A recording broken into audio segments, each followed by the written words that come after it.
Perkenalkan,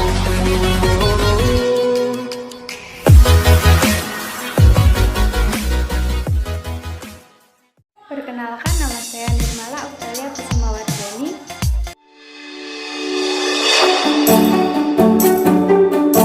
Penata laksanaan diet prabedah. Pemberian diet prabedah harus diperhatikan di dalam pemberian diet prabedah dan tergantung pada 1. Keadaan umum pasien. Di sini kita harus mengetahui keadaan umum pasien tersebut dalam keadaan normal atau tidak normal dalam hal status gizi, gula darah, tekanan darah, ritme jantung, denyut nadi, fungsi ginjal, dan suhu tubuh pasien. Yang kedua, macam pembedahan. Di sini kita harus mengetahui pasien akan melakukan pembedahan minor atau pembedahan mayor. Yang ketiga, sifat operasi.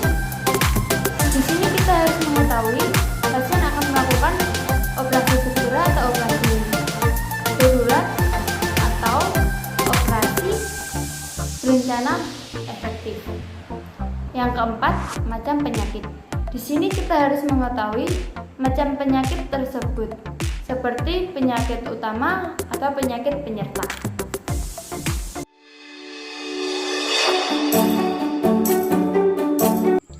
Saya Ica Yunia. Di sini saya akan menjelaskan penata laksanaan diet pasca bedah. Diet pasca bedah ada 4. Yang pertama yaitu diet ini diberikan kepada semua pasien pasca bedah. Pasca bedah kecil setelah sadar dan rasa mual hilang.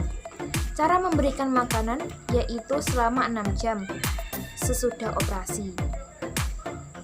Makanan yang diberikan berupa air putih, teh manis atau cairan lainnya, seperti pada makanan cair seni.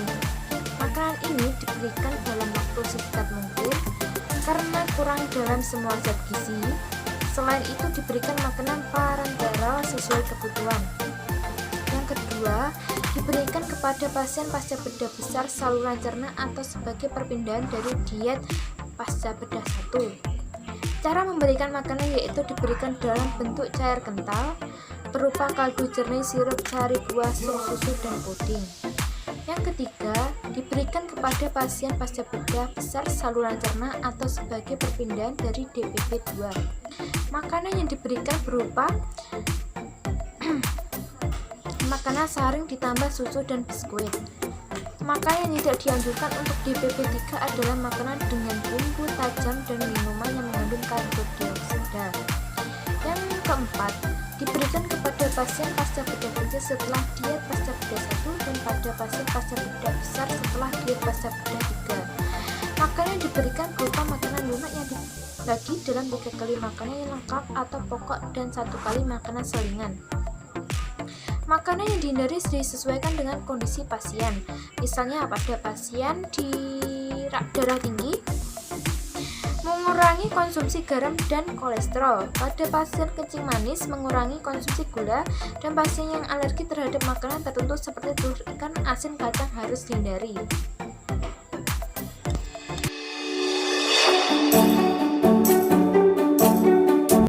Nama saya Sagita Deva Lutfi.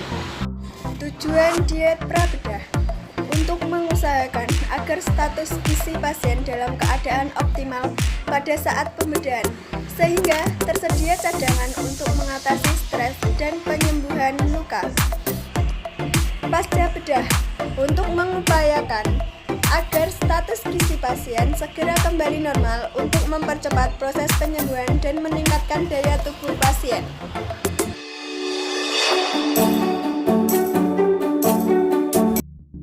Sebelumnya, perkenalkan, nama saya Puput Wulandari. Di sini saya akan menjelaskan tentang syarat-syarat diet prabedah. Adapun syarat-syaratnya sebagai berikut. 1. Energi. A. Bagi pasien dengan status gizi lebih diberikan sebanyak 10-25 di bawah kebutuhan energi normal. B. Bagi pasien dengan status gizi baik diberikan sesuai dengan kebutuhan energi normal ditambah faktor stres sebesar 15% dari AMP atau angka metabolisme basal. C. Bagi pasien dengan penyakit tertentu energi diberikan sesuai dengan penyakitnya. 2 protein. Bagi pasien status gizi kurang, anemia, albumin rendah, diberikan protein tinggi 1,5 sampai 2 gram per kilogram berat badan. Bagi pasien yang status gizi baik atau kegemukan, diberikan protein normal 0,8 sampai 1 gram per kilogram berat badan. Bagi pasien dengan penyakit tertentu diberikan sesuai dengan penyakitnya.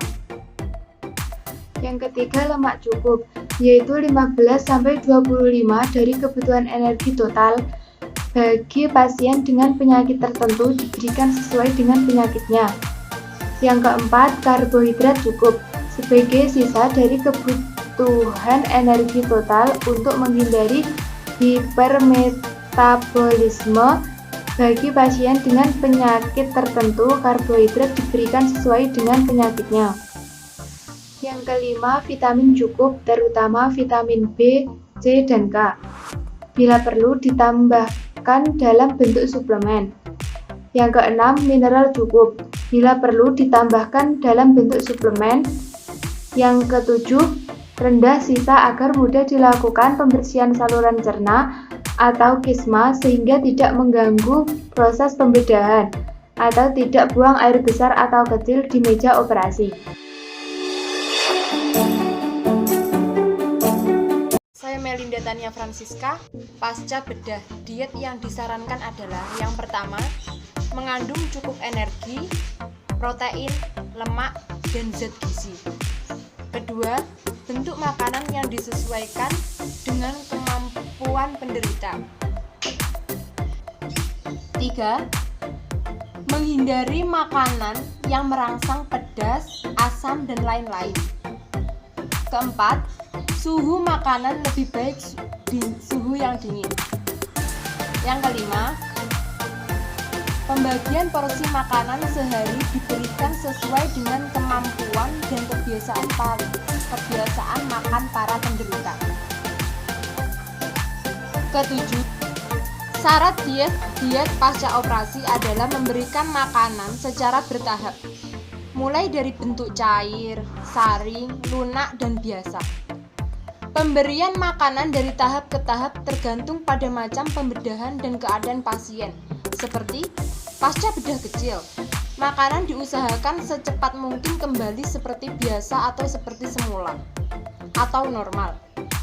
Pasca bedah besar, makanan diberikan secara berhati-hati, disesuaikan dengan kemampuan pasien untuk menerimanya.